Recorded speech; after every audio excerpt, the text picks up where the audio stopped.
Hey there, it's Meenakshi Dutt. Whether it's perfecting your makeup skills, getting that flawless bridal look, or indulging in luxury treatments, MDM is here for you. Visit us in Sector 35 Chandigarh or Sector 20 Panchkulla. Book your appointment today. दोस्तों नमस्कार, ए news office पर आपका स्वागत है और मैं हूं नीरज अधिकारी। चंडीगढ़ लोकसभा सीट के चुनाव में भाजपा अब तक जो काम नहीं कर पाई वो कांग्रेस ने कर दिया। कांग्रेस ने इंडिया गठबंधन के नेताओं की मौजूदगी में लोकसभा चुनाव के लिए वोटिंग से 13 दिन पहले अपना घोषणा पत्र जारी कर दिया। इसे न्याय पत्र नाम दिया गया है। कांग्रेस ने इसी महीने अपनी घोषणा पत्र समिति बनाई थी और उसकी सिफारिशों के अलावा शहर में अब तक विभिन्न वर्गों से मिले सुझावों और मांगों को ध्यान में रखते हुए अपने घोषणा पत्र को अंतिम रूप देकर अपनी प्राथमिकताओं वाले वायदे चंडीगढ़ के सामने रख दिए हैं, जबकि भाजपा करीब 2 महीने पहले ही अपनी घोषणा पत्र समिति बना चुकी है, लेकिन अभी तक चंडीगढ़ के लिए उसका घोषणा पत्र जारी नहीं हो सका है, क्योंकि पिछले 10 साल से चंडीगढ़ में भाजपा का ही सांसद था और इस चुनाव में आम धारणा बनी हुई है कि पिछले 10 साल में मौजूदा सांसद किरण खेर चंडीगढ़ की उम्मीदों पर खरी नहीं उतर पाई। इसलिए चंडीगढ़ ने इस बार लोकल कैंडिडेट की मांग की और भाजपा इस बार के उम्मीदवार संजय टंडन को लोकल कैंडिडेट के रूप में ही प्रचारित करके लोकल मुद्दों से ही बचने की कोशिश करती दिखी है। चंडीगढ़ प्रदेश भाजपा अध्यक्ष जतिंदर पाल मल्होत्रा कह चुके हैं कि ये चुनाव लोकल मुद्दों का है ही नहीं, इसलिए भाजपा सिर्फ राष्ट्रीय मुद्दों की बात कर रही है। लेकिन इंडिया गठबंधन के प्रत्याशी मनीष तिवारी ने अपना पूरा चुनाव प्रचार लोकल मुद्दों पर ज़्यादा केंद्रित करके भाजपा की मुश्किलें बढ़ा रखी हैं। तिवारी ने आम आदमी पार्टी द्वारा 2021 के चंडीगढ़ नगर निगम चुनाव में की गई सबसे बड़ी घोषणा को चंडीगढ़ में लागू करने की प्राथमिकता को अपने घोषणा पत्र में पहले नंबर पर रखा है। इसके अलावा मनीष तिवारी के घोषणा पत्र में क्या नया है और क्या पुराना, इस घोषणा पत्र में भाजपा किन मुद्दों पर घेर सकती है और चंडीगढ़ के कौन से राजनीतिक घराने ने अपने लिए अब नया सियासी ठिकाना तय कर लिया है, इन सब पर चर्चा आगे बढ़ाने से पहले आपसे निवेदन है कि यदि आपने अभी तक इस चैनल को सब्सक्राइब नहीं किया है तो सब्सक्राइब करके स्वस्थ पत्रकारिता को अपना समर्थन जरूर दें। साथ ही बेल आइकन भी दबा दें ताकि हमारी वीडियो की नोटिफिकेशन आपको मिल सके। तो कांग्रेस के घोषणा पत्र पर मेरे साथ बातचीत के लिए मौजूद हैं चंडीगढ़ प्रदेश कांग्रेस के प्रवक्ता एवं घोषणा पत्र समिति के वरिष्ठ सदस्य राजीव शर्मा जी। कांग्रेस ने जो अपना घोषणा पत्र, जिसको कि न्याय पत्र नाम दिया गया है, वो जारी किया है। चूँकि इस तरीके के घोषणा पत्र लोकसभा चुनाव में हर बार जारी होते हैं, लेकिन इस बार के घोषणा पत्र में क्या नया है? देखिए, जो घोषणा पत्र है या जो शहर की जो मांगे हैं या शहर की ज़रूरतें हैं, वो तब समझ में आती हैं जब शहर के बारे में, शहर के चरित्र के बारे में, शहर की जो धरोहर है, लेगेसी है, उसके बारे में जानकारी रहती है। चंडीगढ़ कांग्रेस और चंडीगढ़ शहर ये जवाहरलाल नेहरू की कल्पना पर आधारित हैं। चंडीगढ़ शहर को की अवधारणा जो है वो पंडित जी ने की थी ये सोच के कि जो भारत के आने वाले शहर हैं आज़ादी के बाद, और उनकी जो स्वरूप होगा, जो उनका आर्किटेक्चर होगा, जो उनका ढांचा होगा, वो चंडीगढ़ जैसे शहर पे आधारित होगा। अब देखते हो गए कि जो भी शहर बाद में बसे हैं या जो अर्बन एस्टेट्स या कॉलोनीज बाद में बसी हैं, जैसे करनाल में होगा या जलंधर में हो गया या आगरा में हो गया या गांधीनगर गुजरात में हो गया, वो सारा चंडीगढ़ के पैटर्न पे बना है। तो ये एक विश्व प्रसिद्ध शहर, प्लैंड शहर था और अभी भी है। तो इसको बनाए रखने की जिम्मेवारी हमेशा कांग्रेस ने उठाई है, क्योंकि जैसे 1955 के आसपास से शहर होंद में आना शुरू हुआ, उसके बाद इसकी आबादी बढ़ती रही, पॉपुलेशन, और इसकी समस्याएं डिफरेंट होती रहीं, बदलती रहीं, ज़रूरतें बदलती रहीं। तो कांग्रेस ने हर 5-10 साल बाद इसकी प्लानिंग में बदलाव किए और शहर की जो समस्याएं बढ़ती रहीं उनका हल साथ साथ निकालते रहे, और इसलिए इससे लोगों को कभी महसूस नहीं हुआ। और जो इस शहर के लोग जो हमारे हिंदुस्तान में सबसे बढ़िया जीवन स्तर का आनंद ले रहे थे, क्वालिटी ऑफ लाइफ जहाँ की सब मानते हैं कि चंडीगढ़ की सारे हिंदुस्तान में सबसे अच्छी रही है, तो उसका आनंद ले रहे थे। पता भी नहीं लगा, समस्या आती रही, हल निकालते रही कांग्रेस, पता भी नहीं लगा लोगों को। लेकिन पिछले 10 साल में सब कुछ बदल गया है। 10 साल में शहर खड़ा हो गया है और समस्याएं बढ़ रही। तो इससे क्या हुआ कि चंडीगढ़ की जो आन बान और शान थी, वो सारी कहीं ना कहीं खो गई है। तो सबसे पहला काम तो ये था कि जो नेहरू जी का सपना था, और जो कांग्रेस के पिछले जो नेता थे उनके, और चंडीगढ़ प्रशासन के भी बहुत अच्छे अफसर रहे हैं, उनकी जो विजन के कारण जो चंडीगढ़ डेवलप हुआ है एक विश्व प्रसिद्ध सिटी के तौर पे, उसको बहाल करना है। उस शान को, उस आन को हमने बहाल करना है, ये हमारी पहली प्राथमिकता है। जो कुछ खो गया है उसको वापस लेके आएंगे। उसके इसको एक ब्रॉड पैरामीटर को देखते हुए हमने ये घोषणा पत्र की तैयारी की है। बाकी तो समस्याएं जो हैं वो आती रहती हैं और उनका हल निकलता रहता है, वो आगे है। तो इसमें हमने 9 जो मेन जो हमारे स्टार्स हैं वो हमने रखे हैं, तो उनके बेस पे ये है। 10 पेज का ये डॉक्यूमेंट है।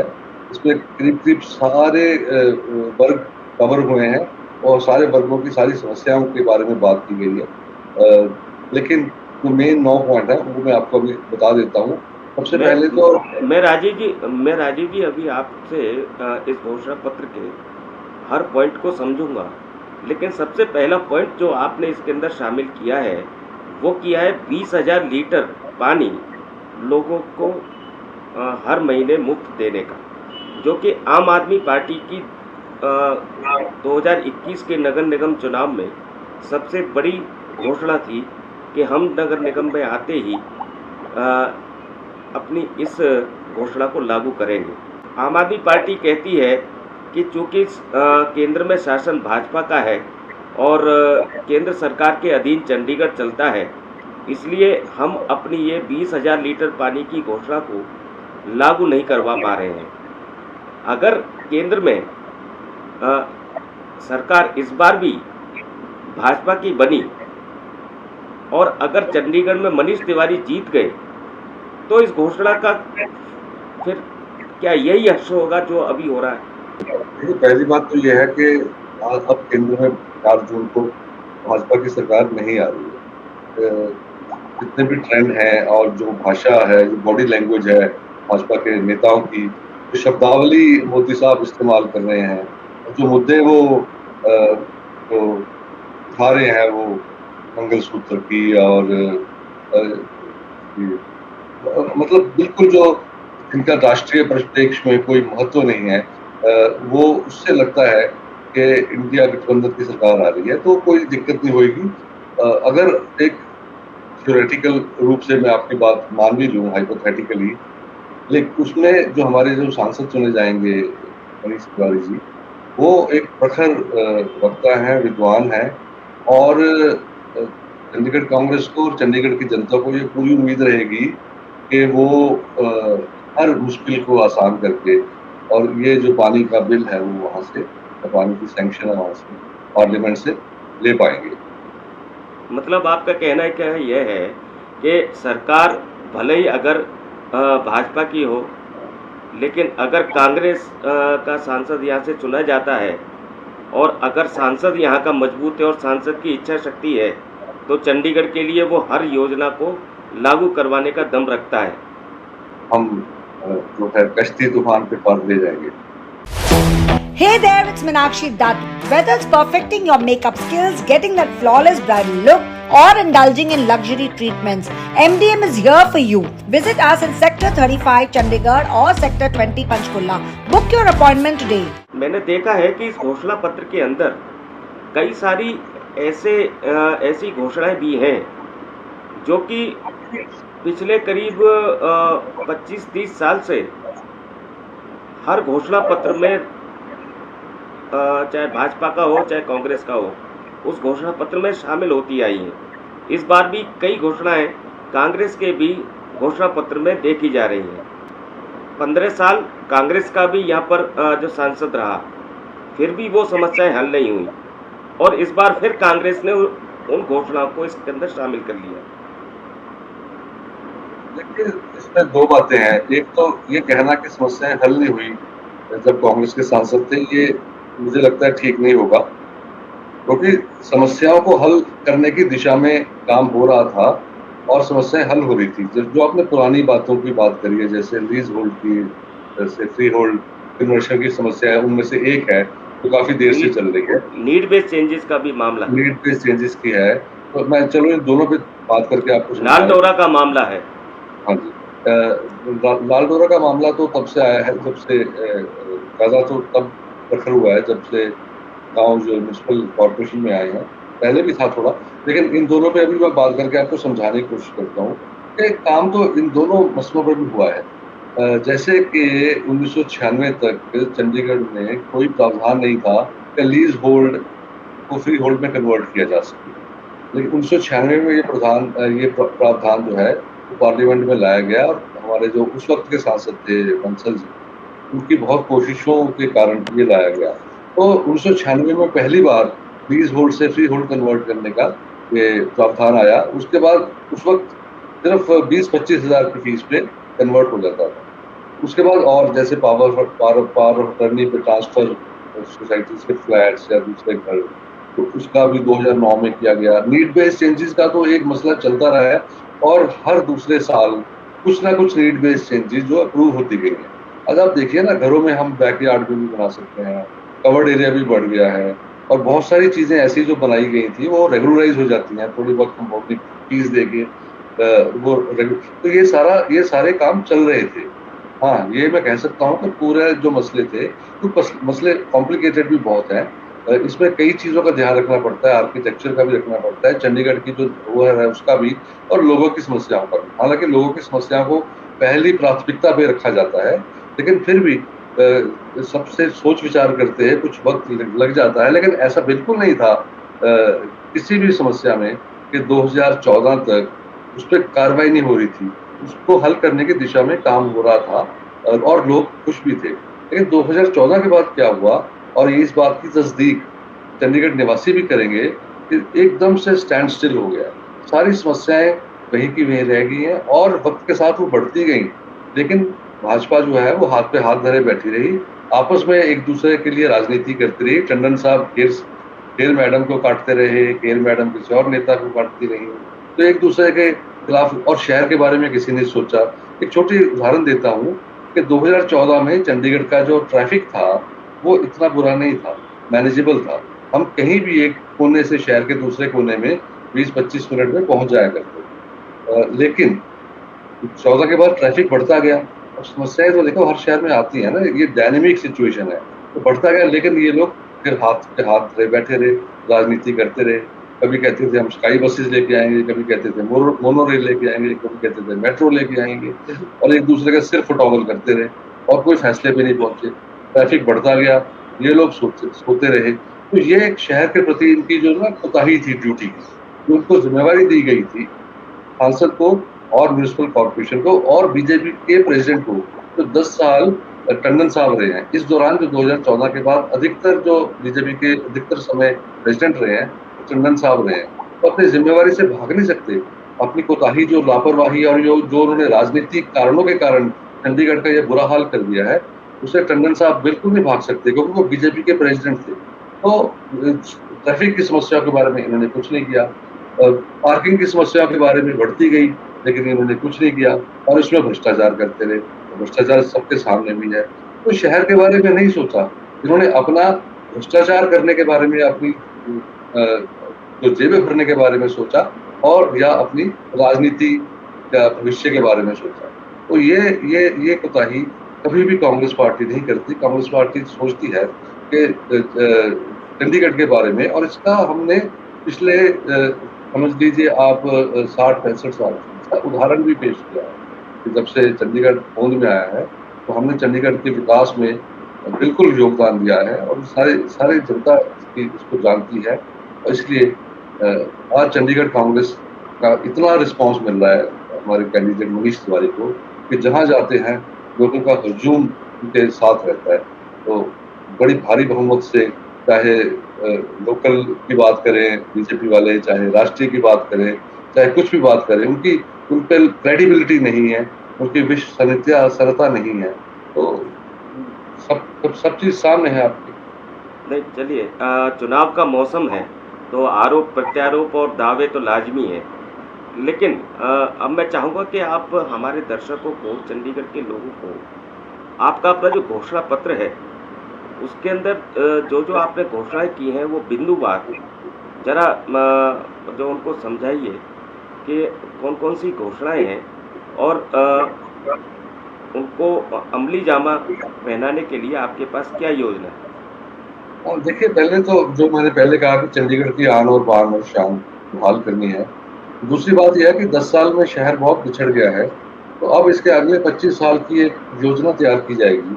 बहुत गहन विचार विमर्श के साथ जितने भी स्टेक होल्डर्स हैं, जो शहर के ओपिनियन मेकर्स हैं, जो और एक्सपर्ट्स भी हैं, तो उनके साथ मिल बैठ के और मंथन करके अगले 25 साल में क्या प्रॉब्लम्स आने वाली हैं, आज क्या प्रॉब्लम्स हैं, वो कैसे बढ़ेंगी आगे, उनका सॉल्यूशन कैसे करना है, तो इसके बारे में एक ब्लूप्रिंट, एक खाका तैयार किया जाएगा। ये सबसे पहला काम है, क्योंकि हमने आज का नहीं सोचना, हमने आगे आने वाले समय का भी सोचना है। आगे आगे समय में क्या होने वाला है। तो एक प्लान, एक विजन जो पहले ही कांग्रेस करती रही है, वही उसको दोबारा लेके आएंगे टेबल पे। तो एक खाका तैयार करेंगे चंडीगढ़ के अगले 25 साल का विजन। उसके बाद चंडीगढ़ को अभी समय आ गया है कि एक राज्य की तरह अधिकार दिए जाए। चंडीगढ़ का जो समस्याएं अब आबादी के साथ साथ बढ़ती जा रही हैं, तो म्युनिसिपल कॉर्पोरेशन ने शुरू में काफी समस्याएं इसकी हल करी, और लेकिन अभी उसमें थोड़ी सी कमियां नजर आ रही हैं। पिछले 3-4 साल में लोगों ने महसूस भी किया है। चंडीगढ़ की जो गवर्नेंस मॉडल है वो 3 बेसिक मेजर कानूनों पे चलता है, वो थोड़े आउटडेटेड हो गए हैं।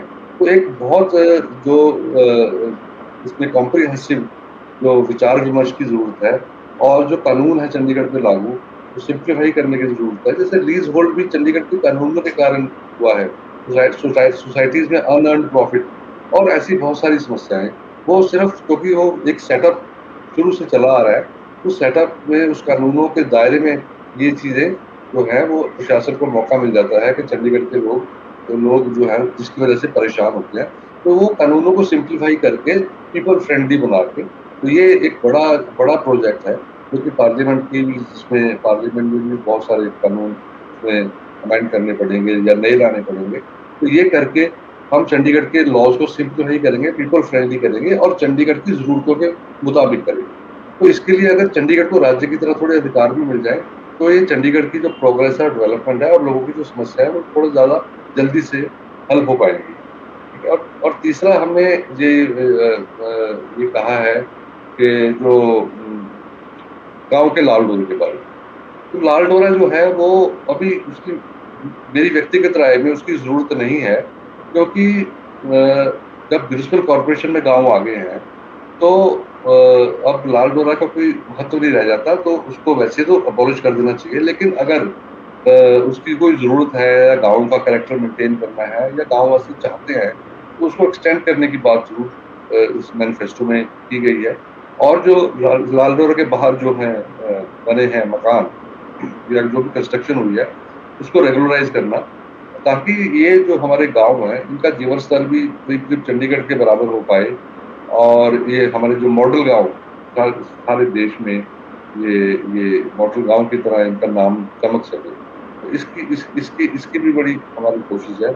तीसरी बात है कि हमने एक बिजली का भी एक हमारा मेन पॉइंट है कि जो 20,000 रुपए पर महीना जिनकी आमदन है, जिन घरों की, और उससे कम है, तो उनको 300 यूनिट बिजली जो मुफ्त दी जाएगी। ये भी हमारी एक बहुत बड़ा पॉइंट है हमारे मैनिफेस्टो में। और एक बात और भी है कि चंडीगढ़ में पिछले 10 साल में लोग टैक्सों के कारण परेशान हो चुके हैं। जब कांग्रेस ने ये छोड़ा था नगर निगम, तो उस वक्त करीब अगर मुझे एग्जैक्ट फिगर नहीं याद, तो 450 से 500 करोड़ के फिक्स डिपॉजिट, जो जो नगर निगम में एक फंड था, जिसके ब्याज से खर्चे कुछ पूरे होते थे। तो पिछले 10 साल में एक तो वो फिक्स्ड डिपॉज़िट जो है वो खर्च हो चुका है, वो अब नहीं है। इसके अलावा नगर निगम ने जो भाजपा नीत नगर निगम था, उसने बहुत टैक्स लगाए हैं। अब देखिए पानी के, बिजली के और प्रॉपर्टी टैक्स जो पहले बहुत कम होता था, तो वो भी उन्होंने बहुत बढ़ा दिया है। और फीसें बहुत बढ़ा दी हैं, लीज़ हीट कन्वर्जन फीस या पेनल्टीज़ बहुत बढ़ा दी हैं, जो म्युनिसिपल कॉर्पोरेशन के तहत जो भी महकमे आते हैं। तो लोग परेशान हैं, तो हमने ये वादा किया है कि अगले 5 साल चंडीगढ़ कांग्रेस जो है और जो हमारे सांसद चुने जाएँगे और वो कोई नया कर नहीं लगने देंगे चंडीगढ़ में, कर कोई नहीं लगाया जाएगा।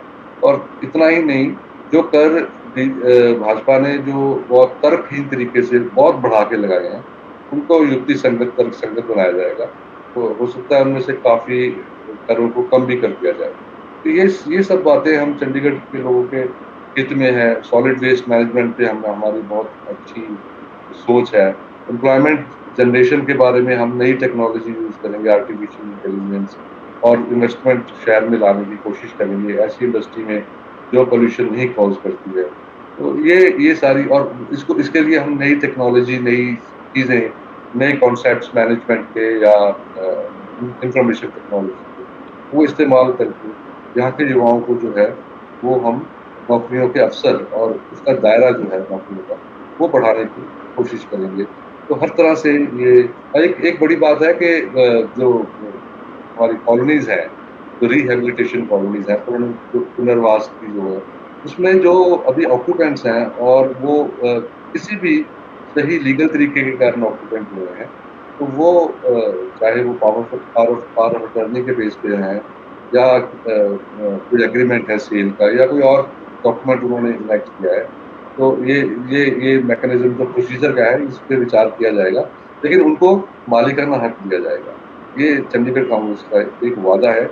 ये इससे बहुत बहुत लोगों की जो मानवीय समस्या है, कब लोगों के घर पे तलवार लटक रही है, भाजपा ने लटकाई हुई है, कि आपको पता नहीं कब घर से बाहर निकाल देंगे और वो गरीब आदमी हैं, उनको दोबारा घर बनाने का उनके पास साधन भी नहीं है और उनको उनकी छत छीनने की कोशिश कर रही है भाजपा, तो उनको ये बहुत बड़ी राहत मिलने जा रही है चंडीगढ़ कांग्रेस के सांसद चुने जाने के बाद। हाँ, ये भी पार्लियामेंट से हमें इसकी अमेंडमेंट करानी पड़ेगी, ये बात भी आपकी सही है। चंडीगढ़ में व्यापारियों का बहुत बड़ा वर्ग है और व्यापारियों की बहुत समस्याएं भी हैं। उनके डेलीगेशंस आप मनीष तिवारी जी से मिले भी हैं। चंडीगढ़ के व्यापारियों के लिए आपके घोषणा पत्र में क्या है? देखिए, एक तो एमएसएमई की नीति जो है पूरी तरह से लागू की जाएगी और उसमें जो उसके जो बहुत से प्रावधान है वो चंडीगढ़ के व्यापारियों को लागू नहीं है, उनका फायदा उनको नहीं मिलता था।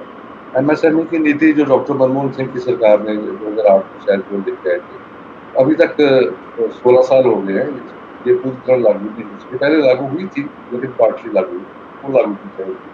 दूसरा, चेंज ऑफ ट्रेड का एक बहुत भारी मसला है, उसके बारे में भी विचार करके जो भी चेंज ऑफ ट्रेड है उसको सैंक्शन किया जाएगा, कुछ नॉर्म्स होंगे। तीसरी बात है कि जो फ्री होल्ड बनाने की जो कवायद है, उसको तेज किया जाएगा इंडस्ट्रियल प्लॉट्स में भी और कमर्शियल प्लॉट्स में भी।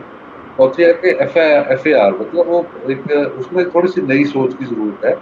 एफएआर की जो एरिया है, फ्लोर एरिया रेशियो, उसको कमर्शियल जो दुकानें हैं, शॉप्स हैं, एसपीओज हैं, इंडस्ट्रियल यूनिट्स हैं और खासतौर पे छोटे इंडस्ट्रियल यूनिट्स हैं, उनमें जो ये करने की एफआईआर बढ़ाने की हम अपने मैनिफेस्टो में इसका जिक्र है और वो जरूर किया जाएगा।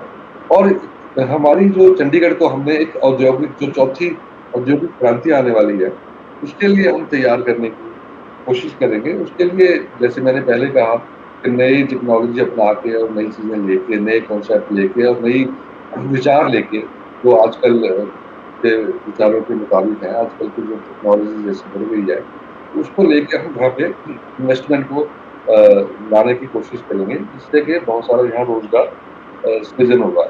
एग्जीबिशन केंद्रों का भी यहाँ पे जो थोड़ा अपग्रेड किया जाएगा, ताकि वो भी हमारी जो ट्रेड और व्यापार को आगे आगे बढ़ाने में कामयाब हो सके। तो ये सारी बातें हैं कि व्यापार यहाँ पे फल फूल सके।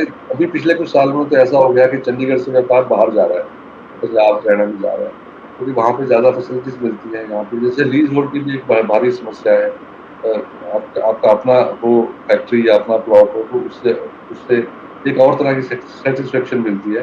तो ये सब समस्याएं व्यापार बाहर जाने से रोकेंगे। इनफैक्ट जो व्यापार बाहर जा चुका है उसको वापस लाने की कोशिश करेंगे। ऐसी सुविधाएं हम व्यापारियों से मिलके, व्यापारियों से एक और मीटिंग बाद में की जाएगी। सारे व्यापारियों के सारे वर्क्स, चाहे वो ट्रेडर्स हैं, चाहे वो मैन्युफैक्चरर्स हैं, चाहे इंडस्ट्रियलिस्ट हैं, चाहे सप्लायर्स हैं, तो MSMEs हैं, छोटे दुकानदार हैं, छोटे इंडस्ट्रियलिस्ट हैं, तो वो करके सारा इसका एक कॉम्प्रिहेंसिव नीति तैयार की जाएगी और सारी समस्याओं पे विचार किया जाएगा, ऐसा इस घोषणा पत्र में जिक्र है। चंडीगढ़ के बूथ मार्केट्स की अपनी अलग समस्याएं हैं। क्या उनको भी आपने इसके अंदर अपने घोषणा पत्र में शामिल किया है? हाँ, उनकी बूथ की समस्याओं को हमने टच किया है इसमें। जैसे वो उनकी डिमांड है फर्स्ट फ्लोर बनाया जाना चाहिए, तो उनसे थोड़ा सा और विचार विमर्श करेंगे और बाद में एक्सपर्ट्स को भी उठाएंगे। तो अगर ये फिजिबल हुआ तो ये डेफिनेटली अगले कुछ समय में जो उनकी उनकी जो है FAR की बात तो हमने सारे शहर के लिए की है बढ़ाने की, तो ये उनकी समस्याएं भी ये जो है वो हल होने की दिशा में ये प्रयत्न होगा। ये ऐसा मैनिफेस्टो में जिक्र किया गया न्याय पत्र। जो उनकी सबसे बड़ी दिक्कत वेंडर्स को लेकर है। वेंडर्स जोन जो वो कहते हैं कि बहुत बेतरतीबी से बनाए गए हैं। और देखिए ये शहर जैसे शहर में बहुत अलग अलग तरह के लोग रहते हैं। जो बड़े व्यापारी हैं, दुकानदार हैं, वो अलग तरह से काम करते हैं। लेकिन जो वेंडर्स हैं, वो जो कांग्रेस है, वो वेंडर्स की जो वो सही ढंग से काम कर सके और सही ढंग से अपना जीवन का पालन पोषण कर सके, उनकी आमदन बढ़ सके, उसके लिए भी बहुत काम करती है। जो वेंडर्स एक्ट है जो उसको डॉक्यूमेंट किया है, वो भी कांग्रेस पार्टी ने किया था। तो वेंडर्स को आप सही कह रहे हो कि बहुत हैफाजत तरीके से, जो एडहॉक तरीके से उनको लगाया जाता है।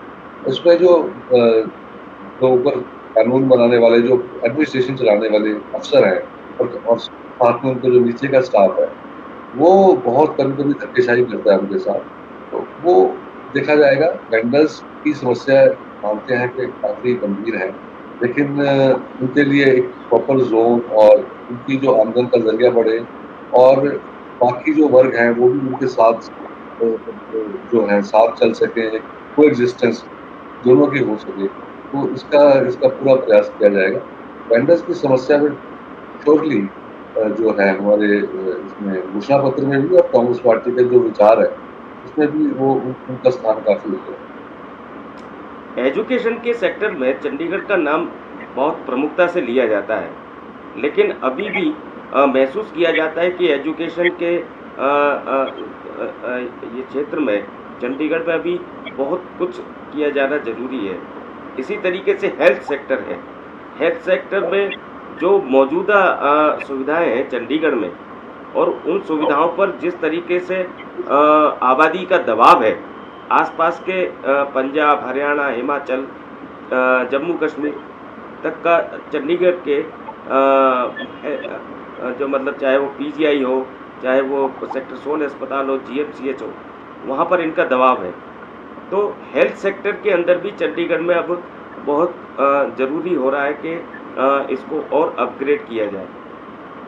हेल्थ सेक्टर को लेकर आपके घोषणा पत्र में क्या कहा गया? और एजुकेशन। हाँ जी, पहले हेल्थ सेक्टर बताता हूँ, फिर एजुकेशन पे आ जाएगा। हेल्थ सेक्टर में पहले तो जो हमारे प्राइमरी हेल्थ सेक्टर है, वो हमारे रीढ़ की हड्डी हैं जो हमारे हेल्थ सिस्टम की, उनको अपग्रेड किया जाएगा, उनका दायरा बढ़ाया जाएगा और वहाँ पे ज़्यादा मरीज देखे जा सके, ऐसा इंतजाम किया जाएगा। ज़्यादा डॉक्टर्स, नर्सेज और मेडिकल रिसोर्सेज का वहाँ पे इंतजाम है।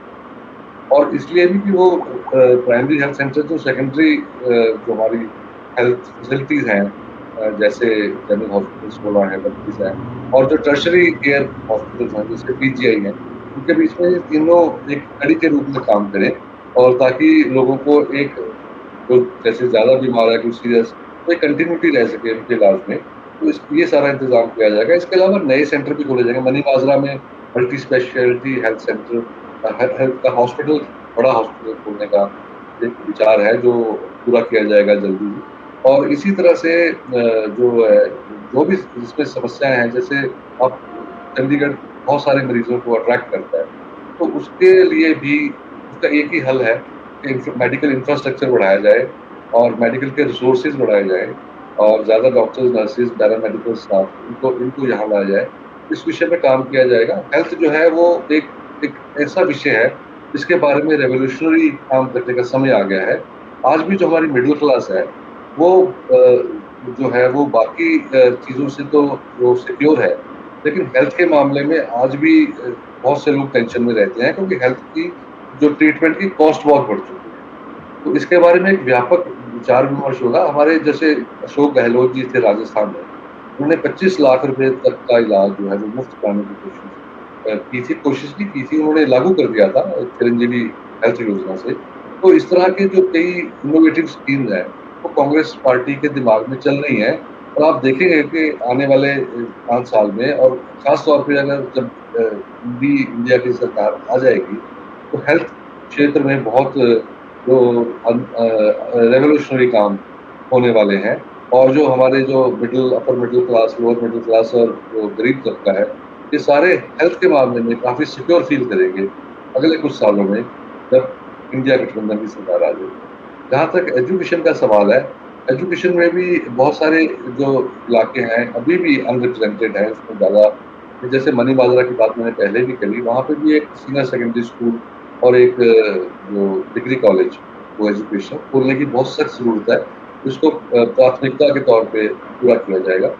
और एक हेल्थ सेक्टर में जो एजुकेशन सेक्टर में एक जो सोच है कांग्रेस पार्टी की, वो ये है कि जो चंडीगढ़ अभी तक इनोवेटिव रहा है हेल्थ सेक्टर, एजुकेशन सेक्टर, और ये नई नई चीजें लेके आया है पास्ट में, और इसलिए चंडीगढ़ का नाम, और चंडीगढ़ में बहुत से जो एजुकेशन में जो विद्वान भी पैदा किए हैं, एक्सपर्ट्स पैदा किए हैं, उन्होंने चंडीगढ़ का नाम रोशन किया है। अभी एक कदम और आगे जाने का टाइम आ गया है कि चंडीगढ़ की जो स्कूल एजुकेशन है या कॉलेज एजुकेशन है, उसको लेके जो एजुकेशनल एक्सपर्ट्स हैं उनके साथ विचार विमर्श करके इस एजुकेशन को वर्ल्ड लेवल तक और जो है उसको अपग्रेड करने की कोशिश की जाएगी, ताकि जो चंडीगढ़ ऐसे नौजवान पैदा करे जो कि एम्प्लॉयबल हो, कहीं भी जाए उनको अच्छी नौकरी मिल जाए और वो जो राष्ट्र निर्माण की जो प्रक्रिया है उसमें अपना बहुत मजबूत और महत्वपूर्ण योगदान कर सके। ये सोच है कांग्रेस पार्टी की, और इस दिशा में भी काम किया जाएगा ताकि जो एजुकेशन जो मिले वो करीब वर्ल्ड स्टैंडर्ड की मिले। तो ये चंडीगढ़ इस मामले में जो है, मुझे लगता है कि पहला स्टेप लेगा देश में, और जो एजुकेशन के नाम में जो पहले ख्याति प्राप्त की है, अगले 5-7 साल में और भी ज्यादा ख्याति प्राप्त करेगा। Hey there, it's Meenakshi Datu. Whether it's perfecting your makeup skills, getting that flawless bridal look, or indulging in luxury treatments, MDM is here for you. Visit us in Sector 35 Chandigarh or Sector 20 Panchkulla. Book your appointment today. मैं एक बार चंडीगढ़ की जनता के बारे में, चंडीगढ़ के लोगों के बारे में कहना चाहूँगा। जो हमने घोषणा पत्र में भी उसका जिक्र किया है कि चंडीगढ़ एक ऐसा स्थान है जिसमें हम सभी गर्व के साथ कहते हैं कि हम चंडीगढ़ वासी हैं। चंडीगढ़ का निवासी अगर बाहर किसी और शहर में जाता है तो लोग उसको इज्जत की निगाह से, प्यार की निगाह से देखते हैं कि चंडीगढ़ से आया है। इसकी वजह ये है कि चंडीगढ़ जो है वो, इसमें तरह तरह के अलग अलग क्षेत्रों से आके लोग बसे हैं, अलग अलग धर्मों के लोग हैं, अलग अलग जातियों के लोग हैं और अलग अलग बोली बोलने वाले लोग हैं। तो ये आके बसे हैं और इन्होंने आपसी भाईचारे की, आपसी सद्भाव की और को एग्जिस्टेंस है, अस्तित्व की ऐसी मिसाल भारत के सामने पेश की है जिसपे हर चंडीगढ़ वासी को मान है, गर्व है। और ये चंडीगढ़ जो है वो जो हमारा जो एक देश का जो एक सिद्धांत है या देश की जो आइडिया है, आइडिया ऑफ इंडिया, तो भारत कैसा होना चाहिए, चंडीगढ़ उसकी एक मिसाल है। और जो एकता, अनेकता में एकता का जो सिद्धांत है वो चंडीगढ़ में पूरा प्रतिपादित होता है, चंडीगढ़ में पूरा लागू होता है, और एक चंडीगढ़ मिसाल है अनेकता में एकता की पूरे भारत के समूह। इसलिए चंडीगढ़ के लोगों को चंडीगढ़ कांग्रेस सलाम करती है। चंडीगढ़ लोकसभा सीट पर अब वोटिंग के लिए केवल 13 दिन का समय रह गया है। यहाँ 1 जून को वोटिंग होगी, इसलिए इंडिया गठबंधन और भाजपा के बीच आरोप प्रत्यारोपों का दौर तेज होता जा रहा है। इंडिया गठबंधन और भाजपा एक दूसरे को कई मुद्दों पर चुनौती दे रहे हैं। इंडिया गठबंधन के प्रत्याशी मनीष तिवारी भाजपा उम्मीदवार संजय टंडन को किसी भी निष्पक्ष मंच पर खुली बहस की चुनौती पहले ही दे चुके हैं। अब इंडिया गठबंधन ने भाजपा के लिए एक नई चुनौती और पेश कर दी है कि वो लोकल मुद्दों पर भी अपना घोषणा पत्र लेकर चंडीगढ़ की जनता के बीच सामने आए। भाजपा इसका कब और किस तरीके से जवाब देगी, ये अभी देखना बाकी है। अब बात करते हैं चंडीगढ़ के उस सियासी घराने की जो अपना नया राजनीतिक ठिकाना तलाश चुका है। बताया जा रहा है कि ये राजनीतिक घराना आज यूपी के मुख्यमंत्री योगी आदित्यनाथ की मलोया में होने वाली रैली में भाजपा का दामन थाम सकता है। ये घराना है पूर्व केंद्रीय मंत्री स्वर्गीय हरमोहन धवन का। धवन अपने अंतिम समय तक आम आदमी पार्टी में थे। उनके बेटे विक्रम धवन भी हरमोहन धवन के रहते 2021 के नगर निगम चुनाव से पहले आम आदमी पार्टी में अपनी राजनीतिक पारी शुरू कर चुके थे। अब चूंकि आम आदमी पार्टी इंडिया गठबंधन के तहत चंडीगढ़ लोकसभा सीट पर कांग्रेस से हाथ मिलाकर चुनाव लड़ रही है, तो विक्रम धवन भी इंडिया गठबंधन के उम्मीदवार मनीष तिवारी के समर्थन के लिए प्रचार मैदान में कूद पड़े। उन्होंने पिछले दिनों सेक्टर 9 स्थित अपने घर पर मनीष तिवारी समेत इंडिया गठबंधन के तमाम नेताओं की मौजूदगी में एक बड़ी चुनावी बैठक की थी। लेकिन अब अचानक विक्रम धवन का मन भी बदलता दिख रहा है। सूत्र बताते हैं कि भाजपा के साथ उनकी बातचीत हो चुकी है। भाजपा भी उनके घर पर हुई बड़ी चुनावी बैठक से काफ़ी प्रभावित हुई। अब ये चुनावी बैठक भाजपा को प्रभावित करने के लिए थी या मनीष तिवारी को मजबूत करने के लिए थी, इसको लेकर चर्चाएं बाद में हो सकती हैं। फिलहाल तो भाजपा को लग रहा है कि विक्रम धवन के भाजपा में आने से संजय टंडन को फायदा होगा। अब ये फायदा कितना होगा, विक्रम धवन के भाजपा में शामिल होने के बाद 4 जून को ही पता लगेगा। अभी तो इसे भाजपा की तरफ से इंडिया गठबंधन को सियासी दबाव में लेने की कोशिश से ज़्यादा नहीं देखा जा रहा है। चंडीगढ़ की हर बड़ी चुनावी गतिविधि से अपडेट रहने के लिए आप मेरे साथ जुड़े रहिए। आपका बहुत बहुत धन्यवाद।